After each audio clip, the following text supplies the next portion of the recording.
जितने भी कॉस्मेटिक्स हैं वो यहाँ से सर्टिफाइड होंगे, टेस्ट होंगे। और कॉस्मेटिक्स की टेस्टिंग हम ऐसे करते हैं, इसमें इसकी स्टेबिलिटी टेस्टिंग करते हैं, हम इसमें इसकी प्योरिटी एनालिसिस करते हैं कि इसमें जो हमें कंपाउंड बताया जा रहा है वो है भी या नहीं है। तो ये अब आपने नोट करना है कि जो आप जैम भी खा रहे हैं उसका भी यहाँ पे लेबोरेटरी टेस्ट है वो किया जा रहा है। आप क्रीम यूज़ करें और उसमें मर्करी कंटेंट ज़्यादा है तो आपकी स्किन को भी डैमेज करेगा, आप ब्लड बैरियर को क्रॉस करके ब्लड तक जाएगा और उसकी वजह से आपकी किडनी फेल हो सकती है, आपके डिफरेंट ऑर्गन्स फेल हो सकते हैं। 6-8 महीनों के अंदर पाकिस्तान में कॉस्मेटिक्स का एक स्टैंडर्ड बनेगा और वाहिद ऐसी अथॉरिटी है जो पाकिस्तान में अब आई है जिसके पास इतना हाईटेक इक्विपमेंट है, आपको आपके सारे दूध का बता देती कि इसमें क्या क्या मिलावट है, जो हमारा सबसे बड़ा इशू है। यू कैन ट्रस्ट अस, क्योंकि ये है पाकिस्तान की पहली state of the art Punjab agriculture food drug authority.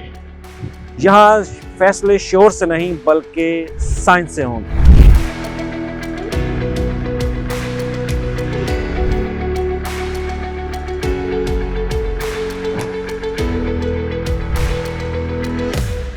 और आज हम इस इमारत के अंदर मौजूद उस निज़ाम को समझने की कोशिश करेंगे जो बज़ाहिर हमें नज़र तो नहीं आता लेकिन हमारी ज़िंदगी को महफूज रखने के फ़ैसले करेगा।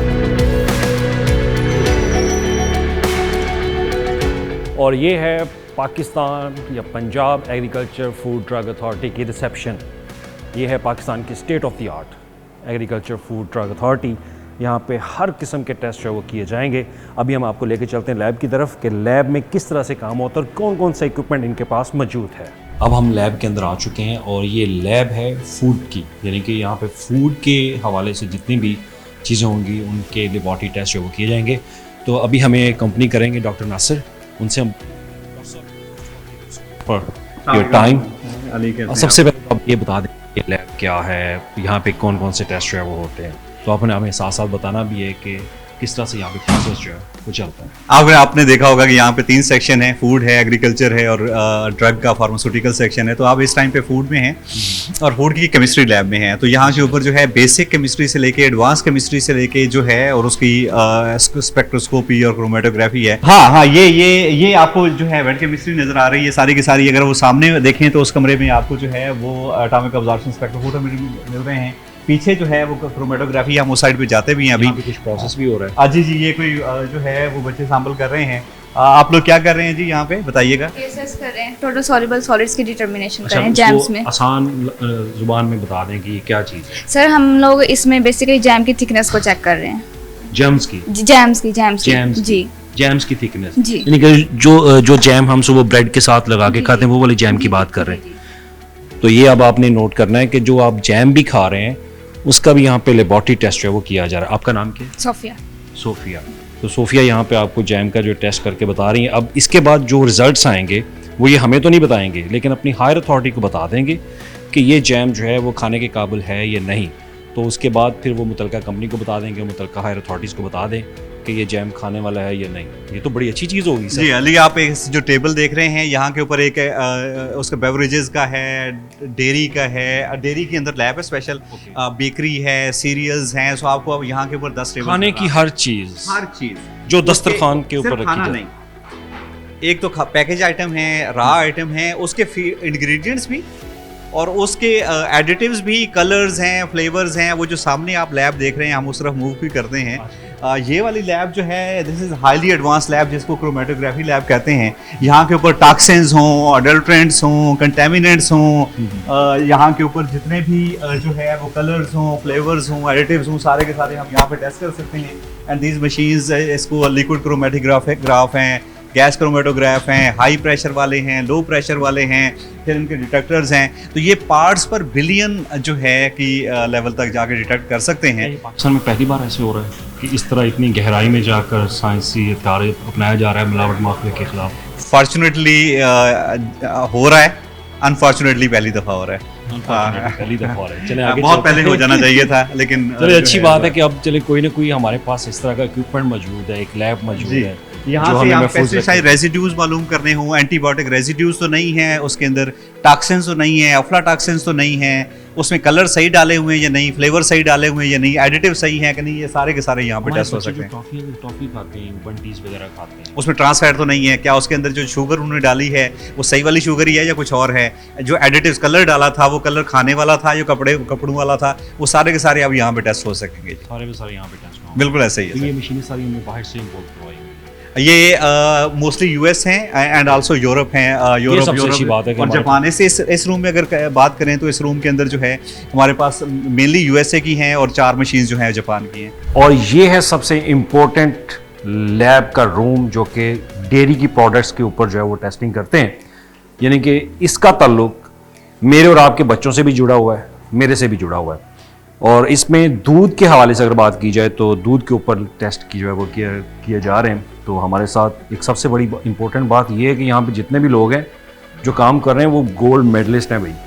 जितने भी यहाँ पे ह्यूमन रिसोर्सेज जो काम कर रहे हैं उसमें सबसे ज़्यादा ख़वातीन की तादाद है। हम लोगों के पास जो इस वक्त इक्विपमेंट है वो बेसिकली किसी भी पाकिस्तान में इस वाज ओनली विद इंटरनेशनल जो कंपनीज़ होती थी उनके, अब वाहिद ऐसी अथॉरिटी है जो पाकिस्तान में अब आई है जिसके पास इतना हाईटेक इक्विपमेंट है कि आपको विद इन 30 सेकेंड्स के अंदर आपको आपके सारे दूध का बता देते कि इसमें क्या क्या मिलावट है, जो हमारा सबसे बड़ा इशू है। मेरा नाम आसमा खान है, MPhil food and nutrition and currently हम इस इक्विपमेंट पे काम कर रहे हैं। इसका नाम बैक्सोमेटिक है और ये हमें 2 बहुत important public health related parameters बताता है। एक तो हमें इससे बैक्टीरिया का पता चलता है, यानी मिल्क हाइजीन का, कि जो मिल्क सैंपल हमारे पास आ रहा है उसमें कितने बैक्टीरिया मौजूद है। स्क्रीन पे दिखा सकती हैं? जी, अभी इस वक्त एक सैंपल रन हो रहा है। 2 चीज़ें हमें ये बताएगा, एक तो एक एनिमल हेल्थ के बारे में बताएगा कि जहाँ एनिमल हेल्थ के बारे में भी, कि जो एनिमल हम जिससे दूध सोर्स कर रहे हैं वो बीमार तो नहीं है। मैस्टाइटिस एक बीमारी है एनिमल्स की, तो वो जो है अगर एनिमल को मैस्टाइटिस होगा तो ये SCC एक पैरामीटर है, सोमेटिक सेल काउंट। तो इसका जो है वो वैल्यू नॉर्मली आपको जो है वो 7 लाख कुछ होते हैं। अगर उससे ज़्यादा है तो ये इंडिकेट करे वो जो है वो कहाँ स्टोर किया गया है। अगर वो प्रॉपर्ली स्टोर नहीं है तो उसमें बैक्टीरियल काउंट ज़्यादा हो जाएगा। तो हमें ये भी बताएगा कि टेम्परेचर भी बताएगा, टेम्परेचर का और बैक्टीरियल बैक्टीरिया बेसिकली हमें हाइजीन के बारे में बता रहा होता है ना, कि दूध जो है वो प्रॉपर्ली स्टोर नहीं किया गया या हैंडलिंग सही नहीं थी। अगर जो है वो कोई वहाँ से हाथों से कोई जरासीम ट्रांसफ़र हो रहे हैं तो वो भी हमें इससे ओवरऑल बैक्टीरिया का पता चल जाएगा। और इसके अब जब हम एडल्टर्स में जाते हैं तो ये एडल्टर्स की पूरी लिस्ट हमारे सामने आ जाती है कि इसके अंदर क्या चीज़ कितने % है। तो इसमें जो सबसे ज़्यादा हमें पाया गया वो एडिड वाटर है।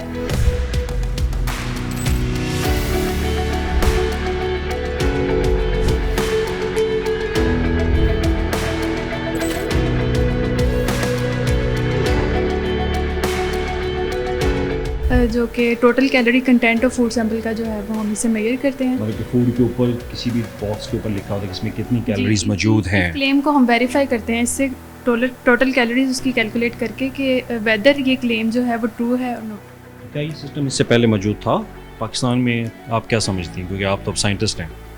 ये सिस्टम वो आई थिंक यहाँ पे ही है। पहले ये होता है यूज़ फ्यूल्स वगैरह के लिए, लेकिन फूड टेस्टिंग लैब में आई थिंक ये फर्स्ट वन है। मैं इधर junior scientist food testing lab में काम कर रही हूँ और ये जो इक्विपमेंट है बेसिकली मेरे पास है, ये सॉफ्ट ड्रिंक एनालाइजर है। ठीक है, सॉफ्ट ड्रिंक एनालाइजर जो ड्रिंक हम बड़े शौक से पीते हैं खाने के बाद, कोई भी बेवरेजेस जो हैं बेसिकली वो सैंपल हम यहाँ पे बेसिकली रन करते हैं। और ये जो हमारा इक्विपमेंट है ये हमें बताता है शुगर कंसंट्रेशन के बारे में, और बेसिकली ये बता रहा होता है कि काउंटर फीटिंग तो नहीं हुई हुई किसी भी सॉफ्ट ड्रिंक में, कि जो भी सॉफ्ट ड्रिंक हम कंज्यूम कर रहे हैं वो असल है कि नहीं।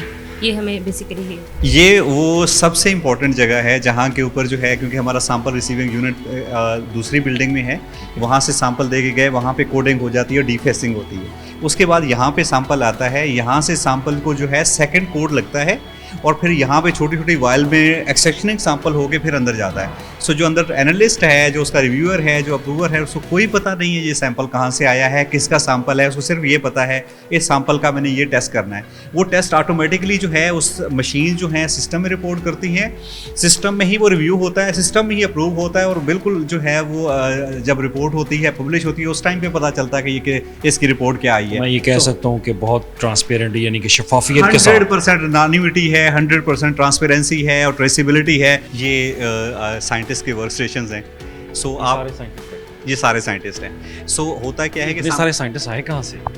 बड़ी मुश्किल से ढूंढे हमने। बड़ी मुश्किल से 30,000 एप्लीकेशन में से ये शॉर्टलिस्ट किए हैं, जो 200 प्लस साइंटिस्ट हैं हमारे पास इस टाइम के ऊपर। हम सबसे ज़्यादा जो है पे पैकेजेस इनके रखे और इसी वजह से हम सबसे बेहतर ह्यूमन रिसोर्स को जो है रिक्रूट कर सके। अब जो है वहाँ दूसरी साइड के ऊपर ये अपने टेस्ट परफॉर्म करते हैं, मशीन से रिपोर्ट जो है सिस्टम के थ्रू जो है इन मशीन्स में आती है। हम जब भी कोई इंस्टीट्यूशन बनाते हैं तो रिसर्च का एक डिपार्टमेंट हमारा होता है, किसी चीज़ के ऊपर हम रिसर्च भी करते हैं। क्या इस तरह की सहूलत भी होगी? हमारी 3 वैल्यूज़ हैं जी, trust, excellence and innovation. Innovation अगर हमने वैल्यू रखी हुई है, रिसर्च के बगैर कैसे हो सकती है? पाफडा ड्रग टेस्टिंग लेबॉर्ट्री जो है ना फोकस कर रही है जितने भी हेल्थ केयर प्रोडक्ट है, फार्मास्यूटिकल प्रोडक्ट, उसमें मेडिसिन हैं ह्यूमंस की, वेटनरी मेडिसन है, पोल्ट्री की हैं और वैक्सीन्स हैं, again human and poultry, medical devices, ये जो इम्प्लांट्स हैं, सर्जिकल डिवाइसेस हैं, जो दिल के अंदर दिल स्टंट डलता है, नी इम्प्लांट्स हैं, डेंटल इम्प्लांट्स हैं, इनकी टेस्टिंग है, और कॉस्मेटिक्स, हर्बल, ये जो आपके जितने फॉर एग्जांपल जुशांदा है उनकी टेस्टिंग है। तो ये सारी जो टेस्टिंग है ये हमारी फार्मास्यूटिकल लैब जो है ना, ये मेरी वाइफ वो भी बहुत अप्लाई करती है। तो मैं अब उसको बताना चाहता हूँ कि अब जितने भी कॉस्मेटिक्स हैं वो यहाँ से सर्टिफाइड होंगे, टेस्ट होंगे, तो उसके बाद जो आप यूज़ करेंगे, आप किस तरह से उसको टेस्ट जो है वो करते हैं, क्या क्या चीज़ें उसमें निकालती हैं? मेरा पहले मैं अपना थोड़ा बैकग्राउंड बता दूं। मेरा एमफिल एंड पीएचडी का जो टॉपिक था डेट इज़ नैनो कॉस्मेटिक्स, और मेरा 6 इयर्स का एक्सपीरियंस है कॉस्मेटिक्स की टेस्टिंग में। और कॉस्मेटिक्स की टेस्टिंग हम ऐसे करते हैं, इसमें इसकी स्टेबिलिटी टेस्टिंग करते हैं, हम इसमें इसकी प्योरिटी एनालिसिस करते हैं कि इसमें जो हमें कंपाउंड बताया जा रहा है वो है भी या नहीं है, तो उसकी हम HPLC एनालिसिस करते हैं, LCMS करते हैं, और इसमें जो मर्करी यूज़ होता है वाइटनिंग क्रीम्स में, उसका हम स्कैन करते हैं from ICPOS and AAS atomic absorption spectroscopy से, जो कि आई गेस अभी तक पाकिस्तान में किसी भी लैब्स में अवेलेबल नहीं है ये टेक्नोलॉजी। तो ये पहली दफ़ा हो रहा है। जो असल में रंग गोरा करने वाली क्रीम्स हैं उसमें मर्करी और हाइड्रोकिनोन्स, ये 2 जो है ना कंटेमिनेंट्स हैं जो कि जिनकी पॉसिबिलिटी होती है, और ये दोनों बहुत ज़्यादा टॉक्सिक है ह्यूमन स्किन के लिए, ओवरऑल लाइफ के लिए। तो इनकी डिटेल टेस्टिंग हम करते हैं। और फिर परफ्यूम्स हैं, उसके अंदर कोई ऐसा अल्कोहल्स है जो उनके क्लेम्स होते हैं, उसके हिसाब से जो है ना परफ्यूम की टेस्टिंग करते हैं। जितना आप बता रहे हैं ना, अगर आपने हर चीज़ का टेस्ट कर लिया फिर तो कोई यूज़ ही नहीं करेगा, क्योंकि बहुत ज़्यादा चीज़ें आपको पता है कि मिलावट बहुत ज़्यादा हो रही है आज। कॉस्मेटिक्स की पहले टेस्टिंग कम्प्रीहेंसिव जो है ना कैपेबिलिटी वो पाकिस्तान में नहीं थी। हमारा एक PSQC डिपार्टमेंट है, उन्होंने रिसेंटली 2025 में इसका एक्ट मंजूर हुआ है कॉस्मेटिक्स का, और वो जो है ना इसकी स्टैंडर्ड इनिशियली जो है ना सेट करते हैं। अब ये बताएंगे कि अब यहाँ पे जितनी भी आपकी जो क्रीम्स हैं रंग गोरा करने वाली, आपकी फाउंडेशन वगैरह हम इस्तेमाल करते हैं। अब मुझे फाउंडेशन का इसलिए पता है क्योंकि मेरी वाइफ यूज़ करती है। तो अब जब ये सारे टेस्ट हो जाएंगे आपको पता चलेगा कि ये प्रोडक्ट जो है वो अनयूजेबल है, तो फिर आप इस्तेमाल करेंगे कि नहीं? सो डेफिनेटली नहीं करेंगे, और it is an opportunity for us always कि हम एक अवेयरनेस क्रिएट करेंगे अपने लेवल पे, अपने घरों के लेवल पे और नेशनल लेवल पे। Obviously PAFDA is the nice platform जो हमें ये अपॉर्चुनिटी देगा, जो आज से पहले नहीं हमें मिल रही थी। तो आपका क्या मैसेज है उन ख़वातीन के लिए जो आप पहले करीम यूज़ कर रही थी, लेकिन अब इस लेबॉर्ट्री के बाद उनको क्या करना है? जी, मेरा मैसेज यही है कि ऐसी मेडिसिन्स या ऐसी कॉस्मेटिक्स जिनके अंदर मर्करी है या जो आपकी सेहत के लिए हैज़र्डस हैं, क्योंकि अगर आप क्रीम यूज़ करें और उसमें मर्करी कंटेंट ज़्यादा है तो आपकी स्किन को भी डैमेज करेगा, आपके ब्लड बैरियर को क्रॉस करके ब्लड तक जाएगा, और उसकी वजह से आपकी किडनी फेल हो सकती है, आपके डिफरेंट ऑर्गन्स फेल हो सकते हैं। किडनी भी फेल हो सकती है? डिफरेंट ऑर्गन्स पे इफेक्ट होता है और वो डिफरेंट ऑर्गन्स को फेल कर सकती है। तो मेरा पैगाम यही है कि जो वाइटनिंग क्रीम्स हैं ये इस तरह की क्रीम्स है जो कहते हैं कि हम 3 दिन में 7 दिन में आपका रंग आ जाएगा, तो वो अवॉइड करनी चाहिए। और जिनके ऊपर आपका जो लेबल है, जो भी फॉर्मुलेशन होगी उसके आप लेबल लाजमी पढ़ें कि उसके ऊपर क्या लिखा हुआ है, उस पर मर्करी कंटेंट कितना लिखा हुआ है। अगर नहीं लिखा हुआ तो आप वेरीफाइड जो भी सोर्स है उसको यूज़ करें। आपका नाम क्या है? निदा रशीद। निदा, आपका क्या मैसेज है ये कॉस्मेटिक्स के हवाले से? ये जो लिपस्टिक लगाते हैं हम, क्या इसको भी चेक किया जाएगा? जी, लिपस्टिक को भी चेक किया जाएगा। मैं सिर्फ ये कहना चाहती हूँ कि अभी 6-8 महीनों के अंदर पाकिस्तान में कॉस्मेटिक्स का एक स्टैंडर्ड बनेगा और डिफरेंट तरीके से कॉस्मेटिक्स सेल होंगी जो कि रेगुलेटेड होके आएंगी मार्केट में। Basically, we're working in agriculture testing lab, so our main focus is on fertilizers, pesticides and water testing. Water के अंदर कोई भी जो है metals हैं, irrigation water की हम testing करते हैं यहाँ पे, and also soil tests. And we're working basically for अगर एक farmer है उसको नहीं पता कि उसके fertilizers में क्या है, एक कंपनी जो है वो फर्टिलाइज़र बना रही हैं, वो बेच रही हैं, दे आर क्लेमिंग समथिंग कि इसमें इतने % हमारे पास नाइट्रोजन है या इतने % जो है हमारे पास, फॉर एग्जांपल यूरिया फर्टिलाइज़र, उसके अंदर वो अगर कहते हैं कि हमारे पास 46% नाइट्रोजन प्रेजेंट है, so basically we are testing that कि if there is a claim that कि ये 46% नाइट्रोजन है यूरिया में, तो वो 46% नाइट्रोजन प्रेजेंट भी है या नहीं, क्योंकि अगर उसका रेशो फर्टिलाइज़र में सही नहीं होगा तो the farmers are trusting on the company to make sure that there is appropriate amount of nutrients. हमने देखा वो किस तरह से अपनी एडवर्टीजमेंट करते हैं कि Yes. इसमें ये इक्विपमेंट हमने जो है वो शामिल किया हो, ये चीज़ें शामिल हैं। तो आपने किसान को गाइड करना है, अब आप एश्योर करेंगे कि उसकी फील्ड में, उसकी क्रॉप के अंदर कोई इस तरह से कोई मेडिसिन या पेस्टिसाइड ना चली जाए जो उसकी फसल को नुकसान पहुंचाए। Exactly. For pesticides, we're ensuring that they are safe to use. There's not any, toxins that are present in that. And for fertilizers, we're making sure that there are appropriate amount of nutrients that are required for the crops. And Samed Dar, what's your one message, one word in one word for the farmers of Punjab? For farmers of Punjab, you can trust us.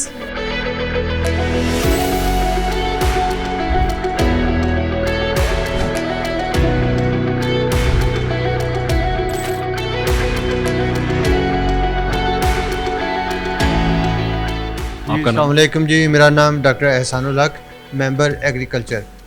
Doctor साहब, आपके यहाँ इस section के अंदर क्या हो रहा है? जी, अभी जहाँ पे आप मौजूद हैं ये लेबॉर्ट्री है जो कि एग्रीकल्चर में इस्तेमाल होने वाले फर्टिलाइज़र्स और पेस्टिसाइड्स की टेस्टिंग करती है।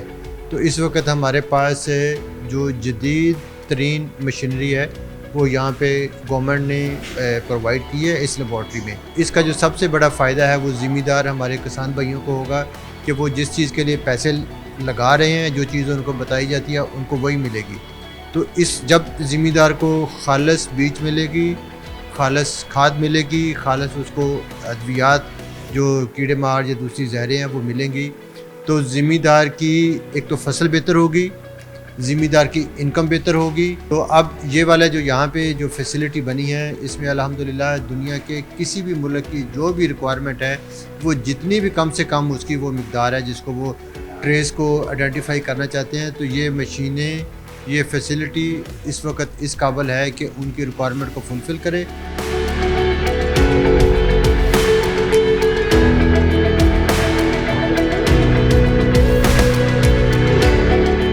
हमारे पास इंडस्ट्री डायरेक्टली आ सकती है और अथॉरिटीज़ आ सकती हैं। तो अगर किसी भी शहरी को कोई मसला है, दूध के साथ मसला है, फूड के साथ है, एग्रीकल्चर इनपुट्स के साथ है या मेडिसिन के साथ है, वो रेलिवेंट इदारे के पास जाएगा, ड्रैब के पास फॉर एग्जांपल इसके लिए मेडिसिन के लिए जाएगा, फूड अथॉरिटी के पास जो है फूड के लिए जाएगा, एग्रीकल्चर डिपार्टमेंट में फॉर एग्रीकल्चर जाएगा। वहाँ से वो अपना सैंपल हमें भेजेंगे, हम रेलिवेंट डिपार्टमेंट को रिपोर्ट करके दे देंगे, क्योंकि एनफोर्समेंट उन्होंने करनी है, हमने कंप्लायंस करनी है, कन्फॉर्मेंस करनी है, टेस्टिंग हमने करनी है, लेकिन एनफोर्समेंट रेलेवेंट डिपार्टमेंट ने करनी है। तो रेलेवेंट डिपार्टमेंट के पास ही आप जाएंगे, वो सैंपल हमें ही भेजेंगे, हमारी रिपोर्ट के ऊपर ही वो दोबारा एक्शन लेंगे। तो डायरेक्टली हम जो है वो एंटरटेन जो है सिटीजन्स को नहीं कर सकते, रेलेवेंट एनफोर्समेंट डिपार्टमेंट के जरिए हमारे पास आ सकता है और उनके एक्ट अलाउ करते हैं कि अगर कोई भी इंसान जो है वो पाकिस्तानी शहरी सैंपल ला सकता है। मिलावट माफिया के लिए आपका आखिरी वर्ड में एक लफ्ज़ में पैगाम क्या है? ये पहली दफ़ा हमारे हाथ में ऐसा हथियार आया है जिसके साथ जो है वो हम एक बड़े क्लियर तरीके से जो है यार्ड स्टिक के साथ चेक कर सकते हैं। सो अब जो है अगर किसी ने मिलावट की है यहाँ इस लेबॉर्ट्री से जो आप देख के आए हैं, इससे कोई नहीं निकल सकता जी। अहम अदारा गवर्नमेंट ऑफ पंजाब ने बनाया है जो कि इंश्योर करेगा जी कि जो हम फूड कंज्यूम कर रहे हैं वो सेफ़ है, जो मेडिसिन हम यूज़ कर रहे हैं वो इफ़ेक्टिव है, 2 नंबरी नहीं है, और जो एग्रीकल्चर का एक किसान जो पेस्टिसाइड और फर्टिलाइज़र यूज़ कर रहा है उसकी क्वालिटी ठीक है। इसका इम्पैक्ट आपकी फैमिली, मेरी फैमिली, सब के ऊपर आना है जो इसने काम करना है। और जो एडवांस टेस्टिंग हम करेंगे उससे हमारी फूड सेफ होगा, फूड सेफ्टी का हम इंश्योर करेंगे। इसके साथ साथ हम क्वालिटी मेडिसिन को इंश्योर करेंगे। वैक्सीन की टेस्टिंग का कोई सिस्टम नहीं था पाकिस्तान में, वो भी हम करेंगे। चावल है तो हम कोई 4 बिलियन से ज़्यादा का डॉलर का हम चावल एक्सपोर्ट करते हैं और वो यूरोप, नॉर्थ अमेरिका जाता है। उनकी रिक्वायरमेंट है कि ये टेस्ट किए हों। देखें, हमारे एक्ट के मुताबिक हम कहीं भी जा सकते हैं, कहीं से भी सैम्पलिंग कर सकते हैं, लेकिन हम रिलाई इनिशियली करेंगे जो एग्जिस्टिंग सिस्टम है, जैसे हेल्थ डिपार्टमेंट है, एग्रीकल्चर डिपार्टमेंट है, फूड डिपार्टमेंट, फूड अथॉरिटी, वो सैम्पलिंग लेके आएंगे, हम एनालिसिस करेंगे, इन्फोर्समेंट वो करेंगे। तो इस लैब का अब बाकायदा तौर पर इफ्तिताह जो है वो अनकरीब होने जा रहा है और बताया जा रहा है कि प्राइम मिनिस्टर ऑफ पाकिस्तान और वज़ीर आला पंजाब जो हैं वो इस लेबॉर्ट्री का, ड्रग अथॉरिटी का बाकायदा जो है वो इफ्तिताह जो है वो करेंगे। तो आपको एक बैकग्राउंड इसका बता दूं कि 2016 में वज़ीर आला पंजाब थे मियां शहबाज शरीफ, तो उन्होंने इस प्रोजेक्ट की बुनियाद रखी और बुनियाद रखने के बाद इस प्रोजेक्ट का आगाज़ हुआ। इसमें बहुत ज़्यादा डिले भी आया, लेकिन ताख़ीर होने के बाद अब वज़ीर आला पंजाब मरीम नवाज़ शरीफ ने जिस तेज़ रफ्तारी के साथ इसको ज़मीन पे उतारा और इस पे काम किया, तो उसके बाद ये अब बिल्डिंग जो है वो खड़ी हो चुकी है और इसमें इक्विपमेंट जो है ऑपरेशनल हो चुका है। तो सिंपल मैसेज यही है कि ये आपके और मेरे खाने के हवाले से, कॉस्मेटिक्स के हवाले से, अद्वियात के हवाले से ये जो बिल्डिंग बनाई गई है और इसके अंदर जो इक्विपमेंट मौजूद है वो हमें उन चीज़ों से महफूज रखेगा जो हमारे लिए जहर है। तो ये मिलावट माफिया के लिए सबसे बड़ा साइंसी हथियार हुकूमत ने पाकिस्तान में पहली बार कायम कर दिया है।